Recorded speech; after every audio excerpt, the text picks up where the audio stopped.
শবে বরাত, ইন্না আনজালনাহু ফি লাইলাতিল মুবারাকা। সুবহানাল্লাহ। আল্লাহ তাবারক ওয়া তাআলা কোরআনে পাকে বলতেছেন এমন একটা রাত আছে শাবান মাসে, যেই রাতের মধ্যে আমি প্রথম আসমানে এসে জিজ্ঞেস করি, কেউ কে আছো আজকে আমার কাছে ক্ষমা চাইবা? সুবহানাল্লাহ বলুন না। কেউ কি আছো আমার কাছে ক্ষমা চাইবা? কেউ কি আছো রিজিক লাগবে? কেউ কি আছো সন্তান চাও? কেউ কি আছো ভালো থাকতে চাও? কেউ কি আছো ইমানদার হতে চাও? কেউ কি আছো স্বপ্ন যোগে নবীকে দেখতে চাও? আরো জোরে। আমার নবী এই রাত সম্পর্কে, এই মাসটা সম্পর্কে, এই দিনটা সম্পর্কে নিসফু শাবান বলেছেন, শাবান আমার নবীর মাস। সুবহানাল্লাহ। নিসফু শাবান বলেছেন আমার মাস।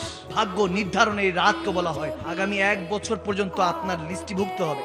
ফেরেশতাদেরকে ডাক দিয়ে আল্লাহ বলবেন যে কে আছো? ফেরেশতারা আসো, অমুক বান্দার হিসাব করো, তার বিয়ে হবে, জন্ম হবে, মৃত্যু হবে, কি কি হবে, রিজিক বাড়বে না কমবে, তার ব্যবসার মধ্যে লোকসান হবে না লাভ হবে, তার চাকরি যাবে না উন্নতি হবে, সে বিদেশে যেতে পারবে কি পারবে না, সে ভালো থাকতে পারবে কি পারবে না, তার মা বাবা কি বাঁচবে না বাঁচবে না, তার স্ত্রীর সাথে তার সম্পর্ক থাকবে কি থাকবে না, সন্তান আসবে কি আসবে না, এই সমস্ত কিছু রিজিক থেকে জন্ম থেকে মৃত্যু পর্যন্ত ওই বান্দার 1 বছরের হিসাব নিকাশ ফেরেশতাদের মাধ্যমে এই 14ই শাবান শবে বারাতে নির্ধারণ করা হয়। সুবহানাল্লাহ।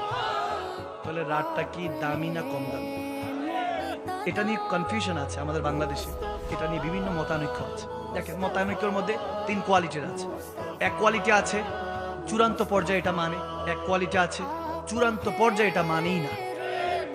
থার্ড কোয়ালিটি হলো মানে কিন্তু পালন করে না। যারা মানে তারা রোজা রাখে, নফল ইবাদত করে, নিজেরা হালুয়া রুটি রান্না করে, প্রতিবেশীকে খাওয়ায়। আমার নবীরই তো সুন্নাত, হালুয়া রুটি খাওয়ায়, সারা রাত ইবাদত করে, আল্লাহর কাছে মাপ চায়। এখন অনেকে আমার কাছে জিজ্ঞাসা করছেন, হুজুর ইবাদতের সিস্টেমটা কি? আমি বলে দিচ্ছি, কি কষ্ট হচ্ছে বাবা? ইবাদতের সিস্টেম হলো প্রতি 2 রাকাত করে নামাজ নিয়ত করতে হবে, নফল নামাজে শবে বরাতের 2 রাকাতের মধ্যে প্রথমেই সূরা ফাতিহা 3 বার ইখলাস শরীফ পড়বেন, সুবহানাল্লাহ। আবার দ্বিতীয় রাকাতে সূরা ফাতিহা 3 বার ইখলাস শরীফ পড়বেন, সুবহানাল্লাহ। এভাবে প্রতি রাকাত পড়তে হবে, পারবো ইনশাআল্লাহ। 2 রাকাত পর 4 রাকাত পড়বেন, 4 রাকাতের সময় তাসবিহ তাহলিল করবেন, বেশি বেশি করে তাসবিহ তাহলিল করবেন। যেমন এটা করতে পারেন, সুবহানাল্লাহি ওয়া বিহামদিহি সুবহানাল্লাহিল আযীম।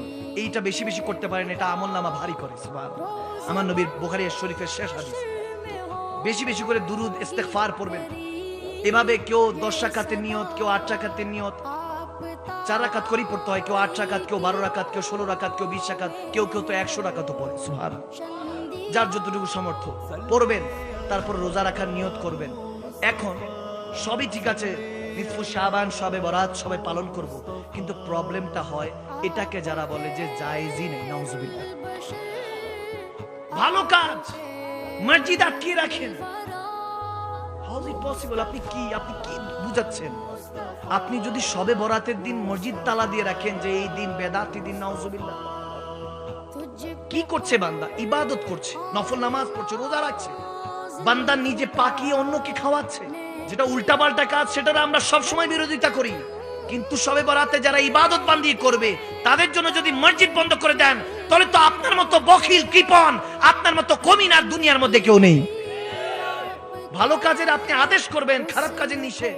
লাইলাতুল মুবারাকা বলা হয়েছে, যেখানে মুবারকপূর্ণ রাত বলা হয়েছে, ভাগ্য নির্ধারণের রাত বলা হয়েছে, সেটাকে কিভাবে আপনি বেদাত বলছেন, সেটাকে হারাম বলছেন? আমার মাথায় বুঝে আসে। এখন আকীদাগত পার্থক্য থাকতেই পারে, ঈমানগত বিষয়গুলি নিয়ে পার্থক্য থাকতে পারে। এখন যার ভালো লাগে বাবা করবেন, যার ভালো লাগে না তাদের করবেন না। আমি বলি, সবার কিসমতে ইবাদত থাকে না, সবার কিসমতে ঈমানও থাকে না। আরে 5 ওয়াক্ত নামাজ তো সবাই পড়ে, তাহাজ্জুদ পড়ার কিসমত কি সবার থাকে? বুঝার বিষয়। কষ্ট হয়েছে।